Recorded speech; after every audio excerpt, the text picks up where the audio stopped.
Assalamualaikum warahmatullahi wabarakatuh. Perkenalkan, nama saya Nabil Nasution dari 11 IPS 5. Saya akan menjelaskan teks eksplanasi tentang Gunung Meletus.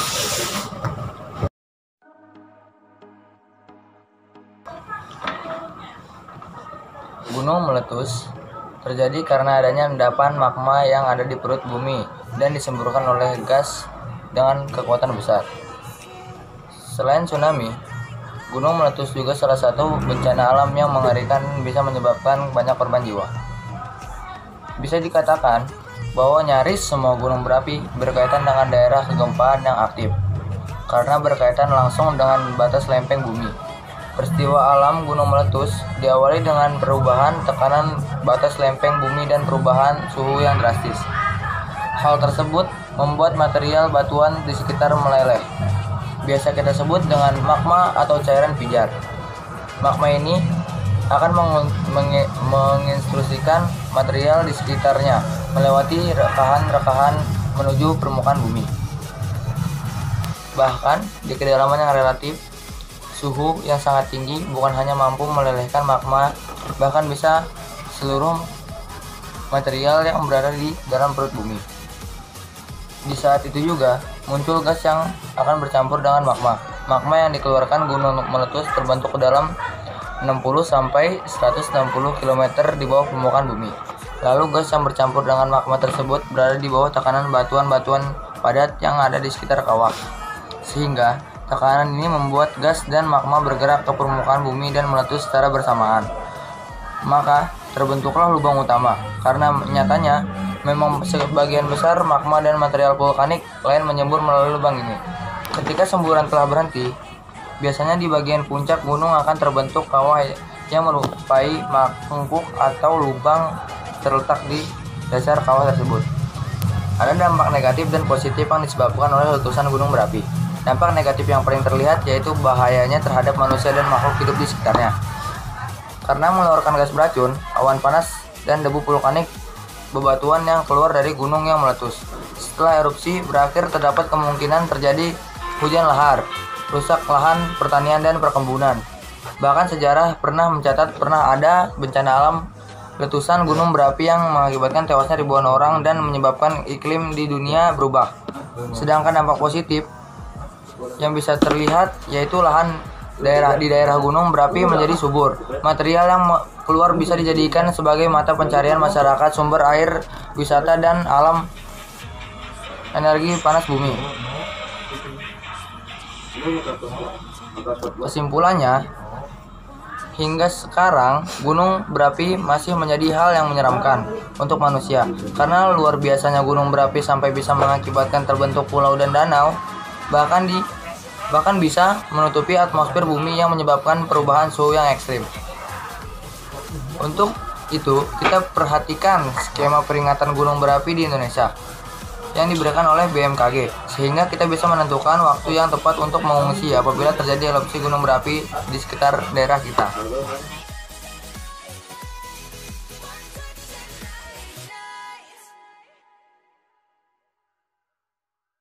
Sekian video dari saya. Kurang lebihnya minta maaf. Goodbye.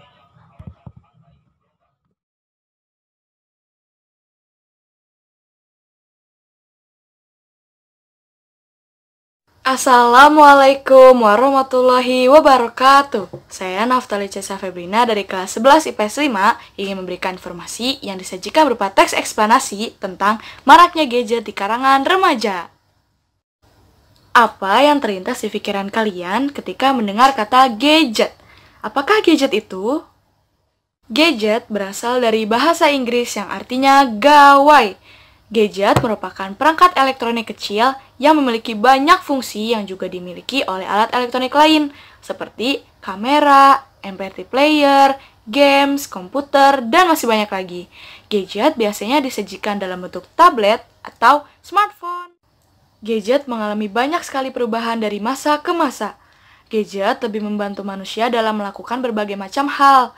Gadget lebih efisien digunakan karena bersifat portable dan juga canggih untuk tingkatan teknologi modern. Kemajuan teknologi informasi membuat banyak sekali perubahan, termasuk perkembangan gadget di kalangan remaja. Seperti yang kita tahu, banyak sekali remaja yang senang menghabiskan waktunya untuk bermain gadget. Dalam kehidupan sehari-hari, di jalan, di tempat umum, kita sering kali menemukan remaja yang asik bermain gadget di tangannya. Dalam media sosial pun, sekitar 68% penggunanya adalah kaum remaja dengan kisaran umum kurang dari 25 tahun. Hal tersebut menimbulkan banyak sekali pertanyaan, mengapa gadget sangat terkenal di kalangan remaja? Fakta mengatakan pada dasarnya remaja senang sekali berkomunikasi dengan sesama. Sebelum adanya alat elektronik, mereka saling berkomunikasi dengan cara surat menyurat. Adanya gadget ini mempermudah mereka dalam berkomunikasi ataupun mencari informasi, apalagi ditambah adanya fitur via internet yang mempermudah akses mereka. Lengkapnya fitur-fitur yang disediakan oleh gadget ternyata membuat remaja lebih senang hidup di dunia maya daripada di dunia nyata, seperti sosial media. Ternyata sosial media dapat membuat seseorang menjadi antisosial, karena mereka lebih senang bersosialisasi di dalam sosial media daripada bersosialisasi secara langsung. Hal tersebut dapat berdampak buruk, yaitu dapat mengurangi nilai sosial dalam diri seseorang. Sebagai contoh, dalam beberapa kasus, sering ditemukan sekumpulan remaja yang berteman, mereka pergi ke suatu tempat untuk nongkrong, tetapi bukannya berbincang, mereka malah sibuk dengan gadgetnya masing-masing.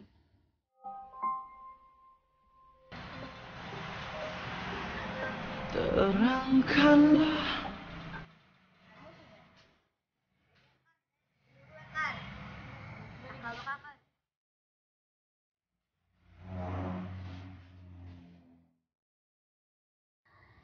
Parahnya lagi, ternyata sudah banyak remaja yang kecanduan atau ketergantungan akan gadget. Yang harusnya menjadi tempat bersosialisasi, malah mengantisosialkan seseorang. Maka dari itu, kita sebagai remaja harus cerdik dalam penggunaan gadget atau fitur yang ada di dalamnya, supaya kita terhindar dari generasi antisosial. Sekian dari saya, kurang dan lebihnya mohon maaf. Wassalamualaikum warahmatullahi wabarakatuh.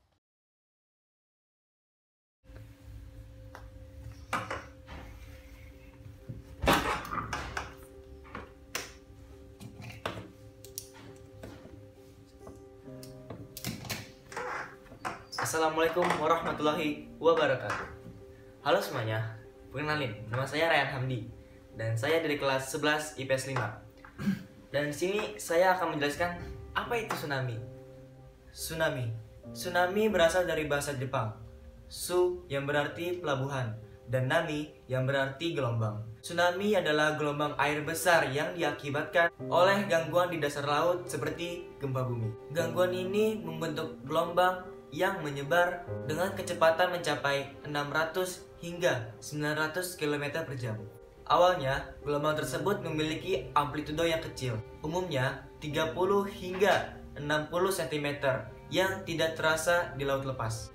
Tetapi, amplitudo akan membesar saat mendekati pantai. Sebab tsunami yang paling umum adalah gempa bumi di dasar laut, terutama yang terjadi di zona penunjaman dengan 7,0 skala magnitudo momen atau lebih. Bisa juga karena longsor, letusan gunung, dan jatuhnya benda besar seperti meteor ke dalam air. Akibat dari tsunami itu sendiri dapat menyebabkan kerusakan pada bangunan di sekitar pantai dan dapat menimbulkan banyak korban jiwa. Contohnya, pada tsunami di Aceh pada tanggal 24 Desember 2004 yang merenggut ratusan ribu nyawa.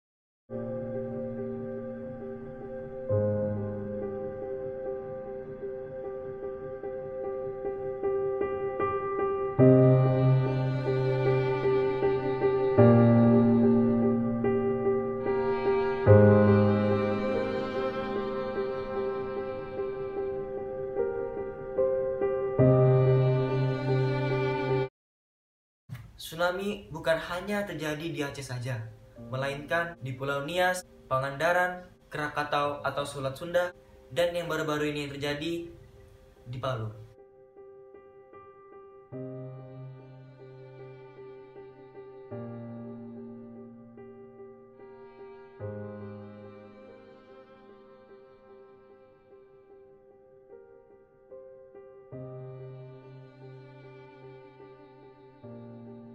Tsunami adalah bencana alam yang tidak bisa kita hindari, tetapi bisa diminimalisir dengan menahan gelombang air tersebut menggunakan pohon kelapa, pohon bakau atau mangrove, pohon casuarina, dan penanaman ekosistem laut. Cukup sekian dari saya. Terima kasih sudah menonton. Saya Ryan Hamdi. Peace out.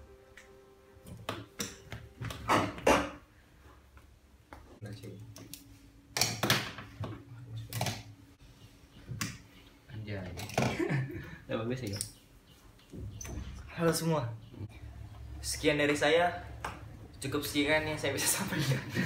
Cukup. Sup, yo.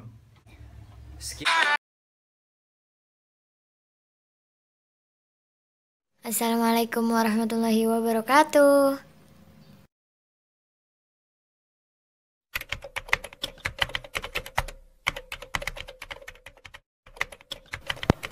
Metamorfosis adalah suatu proses perkembangan biologi pada hewan yang melibatkan perubahan penampilan fisik dan atau struktur setelah kelahiran atau penetasan. Metamorfosis terjadi tidak lain adalah untuk menjaga atau mempertahankan spesiesnya. Metamorfosis terbagi menjadi dua, yaitu metamorfosis sempurna dan metamorfosis tidak sempurna.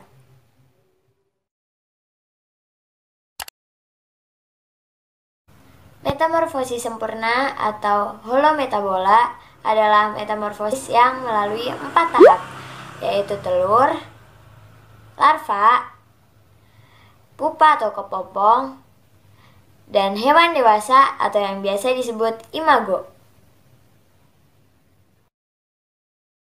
Contoh metamorfosis sempurna adalah kupu-kupu.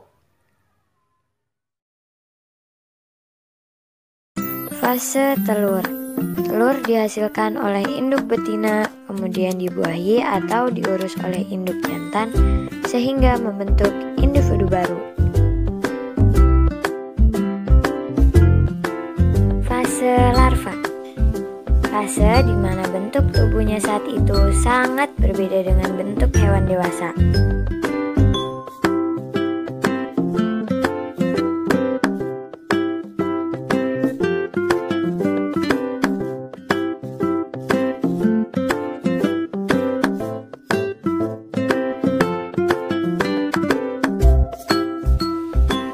Fase pupa. Fase pupa merupakan masa transisi atau perubahan dari larva menjadi imago.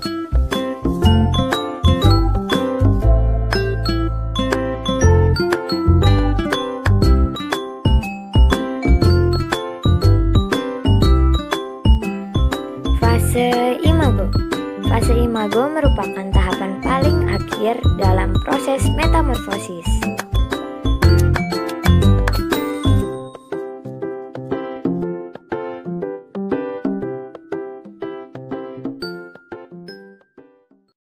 Selain kupu-kupu, beberapa hewan lain juga melakukan metamorfosis sempurna, seperti katak, lalat, nyamuk, dan masih banyak lagi.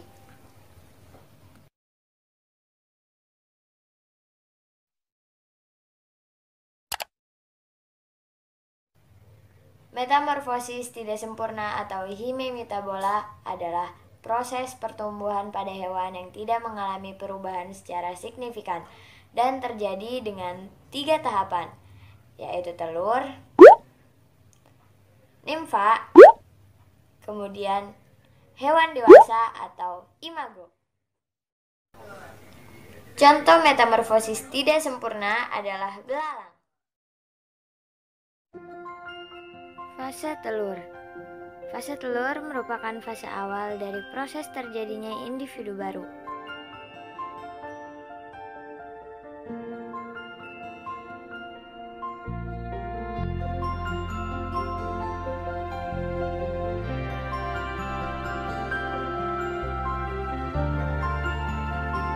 Fase nimfa. Fase nimfa merupakan hewan muda yang mempunyai bentuk tubuh yang menyerupai fase hewan dewasa atau imago.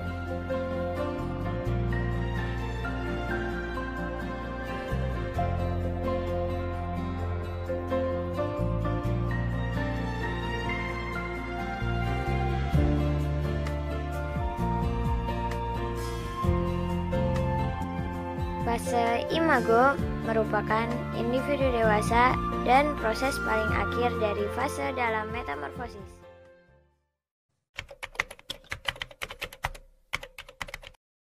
Metamorfosis merupakan proses di mana berubahnya penampilan dan struktur hewan setelah kelahiran atau penetasan. Metamorfosis dibagi menjadi dua, yaitu metamorfosis sempurna dan metamorfosis tidak sempurna. Tujuan metamorfosis adalah untuk menjaga kelangsungan hidup hewan tersebut.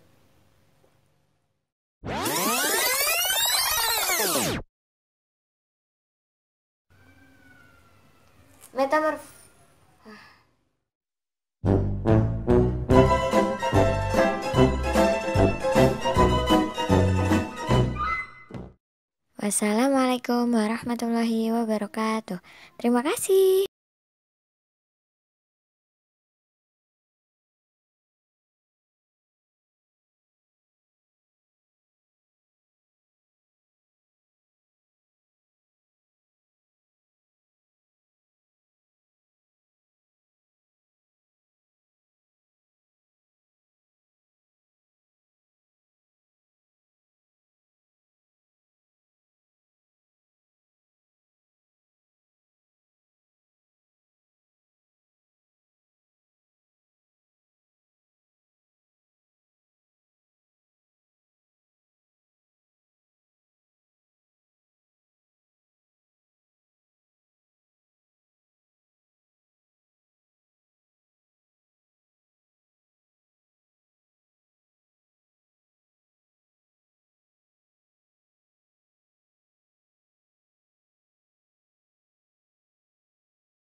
Assalamualaikum, perkenalkan nama saya Danis Akbar.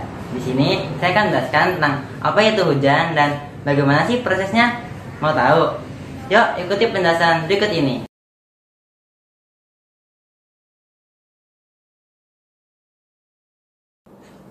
Hujan adalah proses kondensasi uap air di atmosfer menjadi butiran-butiran air yang kemudian jatuh ke permukaan bumi. Hujan membutuhkan keberadaan lapisan atmosfer tebal di dekat dan di atas permukaan bumi supaya dapat menemui suhu di atas titik leleh es. Hujan berasal dari air yang ada di permukaan bumi seperti air laut, danau, air sungai, dan juga bisa berasal dari pepohonan dan juga serta binatang. Air tersebut terkena sinar matahari dan mengalami proses evaporasi. Air yang menguap akan melayang ke udara dan berkumpul dengan uap air lainnya. Dengan bantuan angin, uap air mengalami kondensasi menjadi embun. Ketika suhu meningkat, embun akan memadat dan membentuk suatu awan. Dan dengan bantuan angin yang bergerak, awan-awan tersebut saling bertemu dan membesar.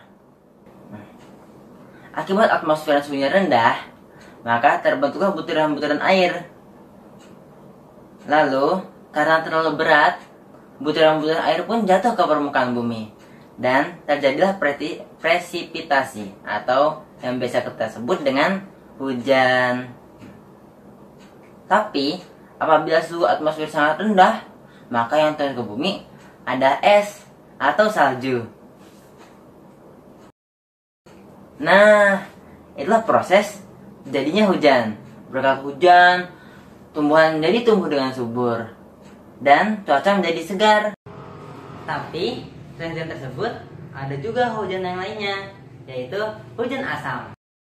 Disebut hujan asam karena pH hujan ini di bawah 4,4. Butiran asam ini terjadi karena adanya sulfur dioksida dan nitrogen oksida yang dihasilkan oleh kendaraan, pabrik-pabrik, pembangkit listrik, dan juga industri-industri lainnya. Sulfur dioksida dan nitrogen oksida inilah yang kemudian menguap ke atmosfer dan bertemu dengan oksigen dan juga air. Kemudian terjadilah reaksi sehingga membentuk asam sulfat dan juga asam nitrat. Dampak dari butiran asam ini sangatlah berbahaya bagi lingkungan, yaitu bisa merusak hutan, menyebabkan korosi, dan juga merusak kulit manusia. Jadi, kesimpulannya adalah hujan terjadi akibat proses evaporasi yang membuat air menguap ke atmosfer dan menjadi butiran air yang kemudian jatuh ke bumi. Hujan juga mempunyai dampak positif seperti menyuburkan tanaman, dan juga dampak negatif seperti menimbulkan korosi dan banjir.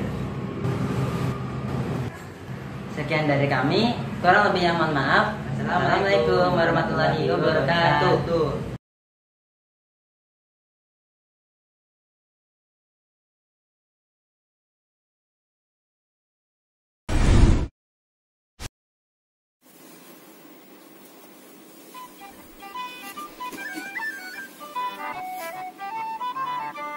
Assalamualaikum warahmatullahi wabarakatuh.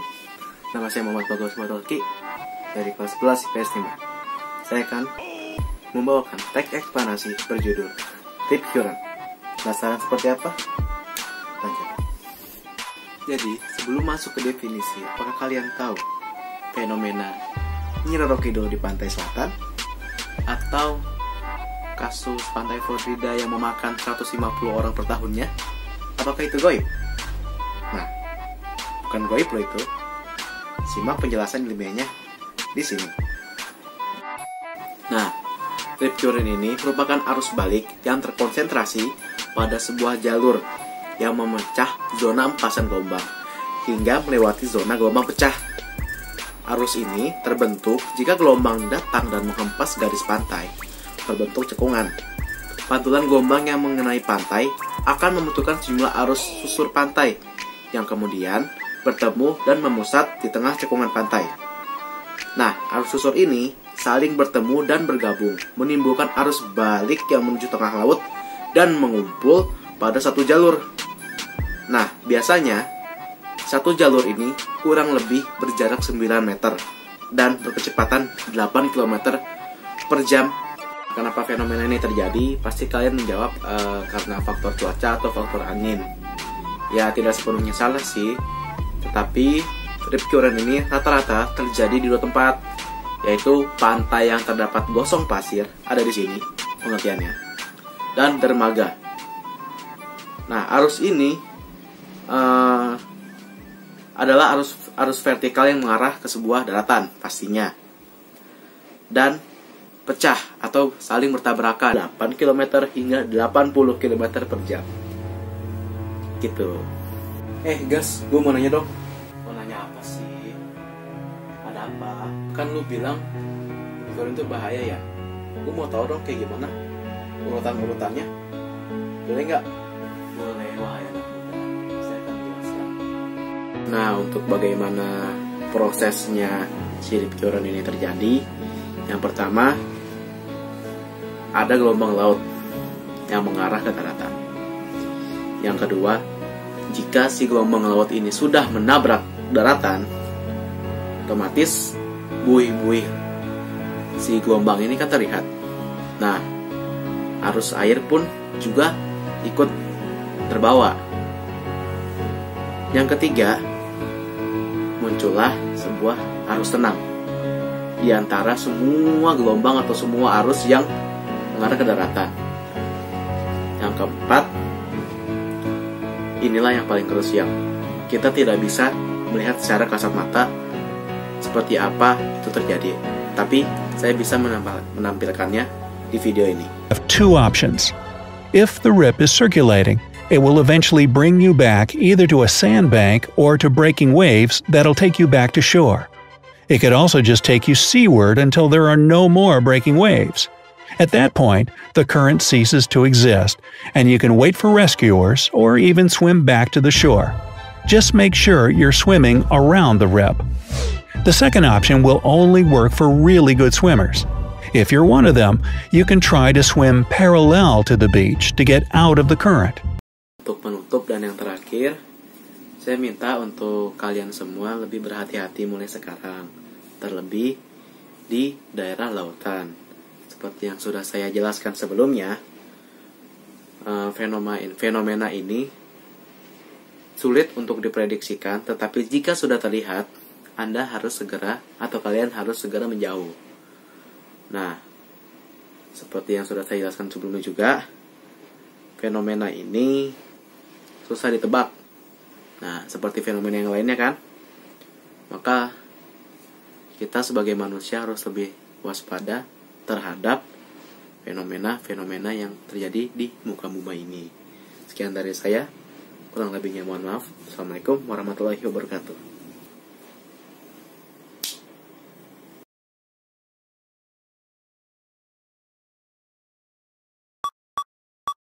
Assalamualaikum warahmatullahi wabarakatuh.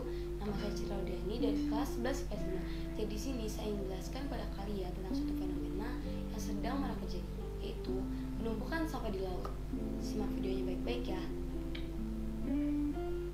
Nah, sebelum kita ulik lebih dalam lagi, kita ketahui dulu apa itu sampah.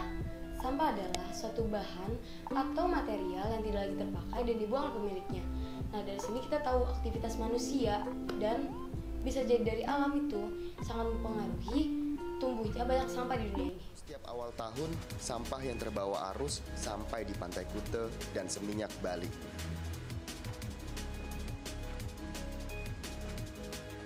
Atau Taman Nasional Komodo yang mulai terusik sampah.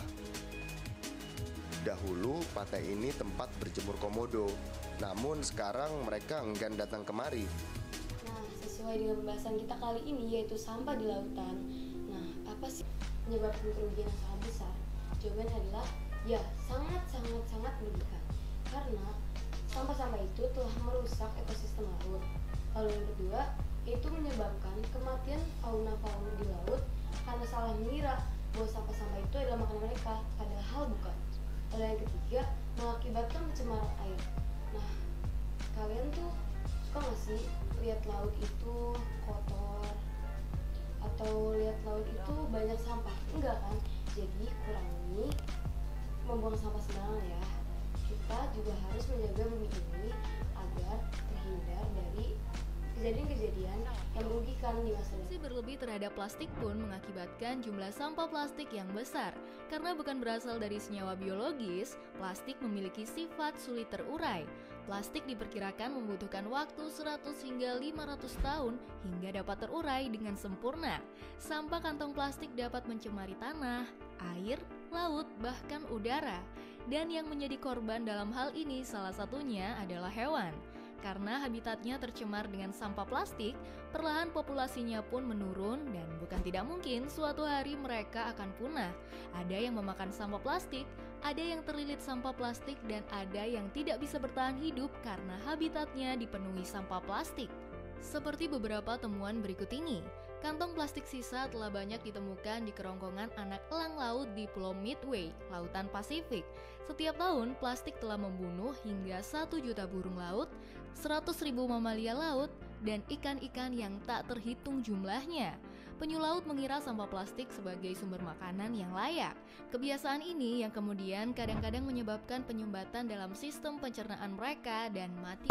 Sekian video dari saya, semoga bermanfaat untuk kalian semua. Dan juga semoga kalian lebih berpikiran terbuka tentang kasus yang saat ini sedang kita alami, yaitu penumpukan sampah.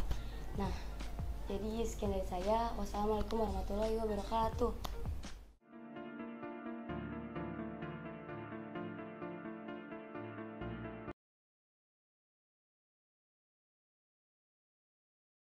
Assalamualaikum warahmatullahi wabarakatuh. Perkenalkan, nama saya Lola Amelia Maharani dari kelas 11 IPS 5. Pada kesempatan kali ini, saya akan membahas teks eksplanasi yang bertemakan tentang hujan es. Hujan es adalah presipitasi yang terdiri atas bola-bola es. Salah satu pembentukan dari bola-bola es ini adalah melalui kondensasi uap air lewat proses pendinginan di atmosfer pada sebuah lapisan yang terdapat di atas level beku. Biasanya, hanya es yang berukuran besar saja yang terjadi dengan proses ini. Perlu diketahui, hujan es ini tidak hanya bisa turun di daerah subtropis saja, namun hujan es ini juga dapat turun di daerah sekitar garis ekuator atau daerah pembagian musim tropis, termasuk Indonesia. Penyebab terjadinya hujan es. Salah satu yang menyebabkan terjadinya hujan es adalah pembekuan, di mana kondisi ini uap air lewat dingin tertarik ke permukaan benih-benih es.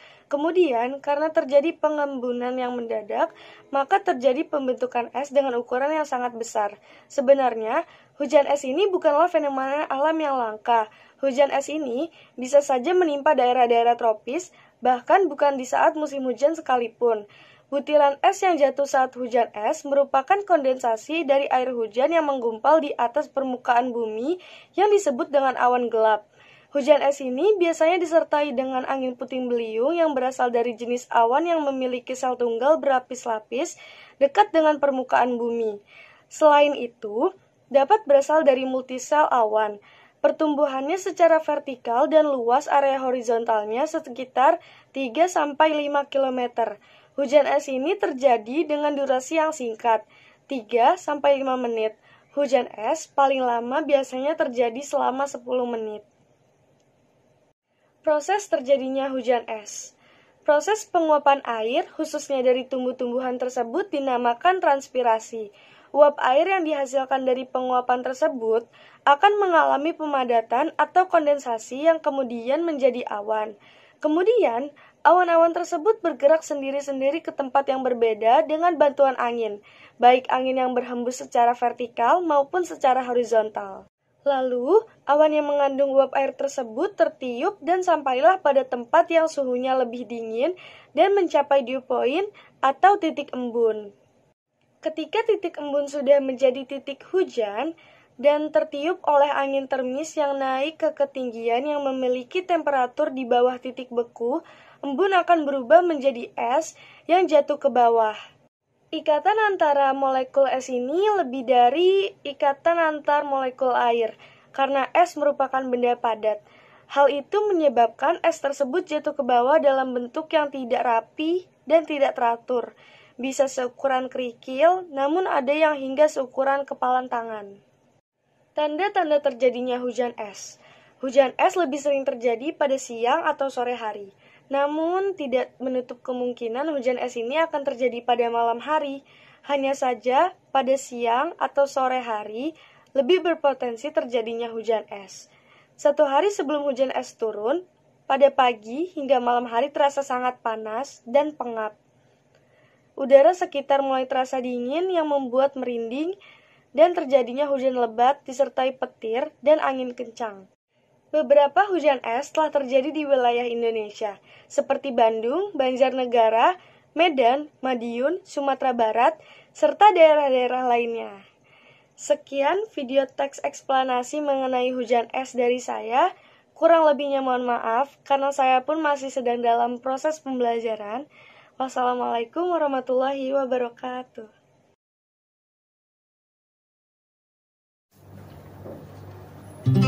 Assalamualaikum warahmatullahi wabarakatuh. Jadi perkenalkan, nama saya Najma Kabalu Mandarcayo dari kelas 11 IPS 5. Nah, hari ini saya ingin membahas materi tentang terjadinya fenomena bintang jatuh. Jadi, tolong disimak ya. Nah, di sini saya ingin membahas 4 poin. Yang pertama, definisi terjadinya fenomena bintang jatuh. Yang kedua, proses terjadinya bintang jatuh. Yang ketiga, perbedaan bintang jatuh dengan meteor. Yang keempat, catatan fenomena bintang jatuh. Nah, yang pertama, kita akan membahas pengertian dari bintang jatuh. Jadi sebetulnya bintang jatuh itu bukanlah sebuah bintang, melainkan benda langit yang memasuki atmosfer bumi. Bila benda langit tersebut berukuran cukup besar, maka ia dapat mempertahankan bentuknya sampai memasuki lapisan troposfer. Bila berukuran lebih besar lagi, maka bintang jatuh itu dapat meninggalkan jejak berupa kawah. Walaupun sangat jarang terjadi, umumnya bintang jatuh sudah hancur sebelum mencapai tanah. Nah, yang kedua itu adalah proses terjadinya fenomena bintang jatuh. Nah, bumi melewati kumpulan awan debu atau pecahan asteroid yang orbitnya itu berpapasan dengan bumi. Benda langit tersebut cukup dekat dengan tarikan gravitasi bumi hingga mulai masuk ke atmosfer. Benda langit memasuki ke atmosfer bumi, semakin terpengaruh gravitasi bumi dan mulai bergesekan dengan lapisan atmosfer.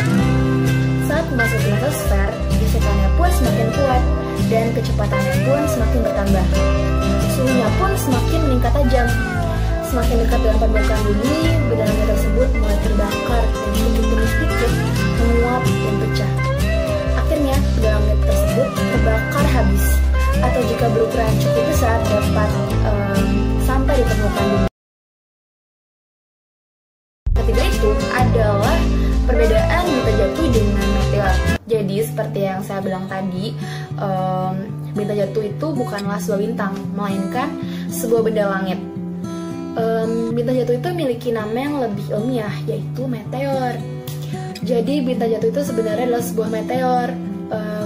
Bintang jatuh mungkin mendapat nama sedemikian rupa karena berasal dari langit, dan saat malam hari terlihat seperti sebuah bintang. Jadi sebuah bintang adalah meteor yang sedang terbakar di atmosfer bumi. Nah, akhirnya poin yang keempat, catatan fenomena bintang jatuh. Jadi ada cukup banyak kejadian yang terjadi yang tercatat di mana sebuah bintang jatuh atau meteor berukuran cukup besar sehingga dapat menembus atmosfer bumi, meninggalkan bekas atau menjadi sebuah meteorit. Kejadian meteor atau bintang jatuh yang paling terkenal itu adalah di hutan Tunguska di Siberia tahun 1908. Sebuah meteor yang besar jatuh ke hutan Tunguska menyebabkan ledakan yang amat hebat dan dahsyat sehingga meratakan seluruh pepohonan dalam radius 2000 km persegi. Dan suara ledakannya terdengar hingga seluruh Eropa. Meteor tersebut tidak menjadi meteorit karena meledak begitu menghantam tanah. Kejadian ini dikenal sebagai Tunguska Event atau peristiwa Tunguska. Jadi sebenarnya ada teori yang menyebutkan bahwa meteor Tunguska itu membentuk sebuah danau yang bernama Danau Cheko, walaupun masih dalam penelitian. Nah, sekarang kalian udah mengertikan tentang apa itu fenomena bintang jatuh. Jadi kurang lebihnya mohon maaf. Wassalamualaikum warahmatullahi wabarakatuh.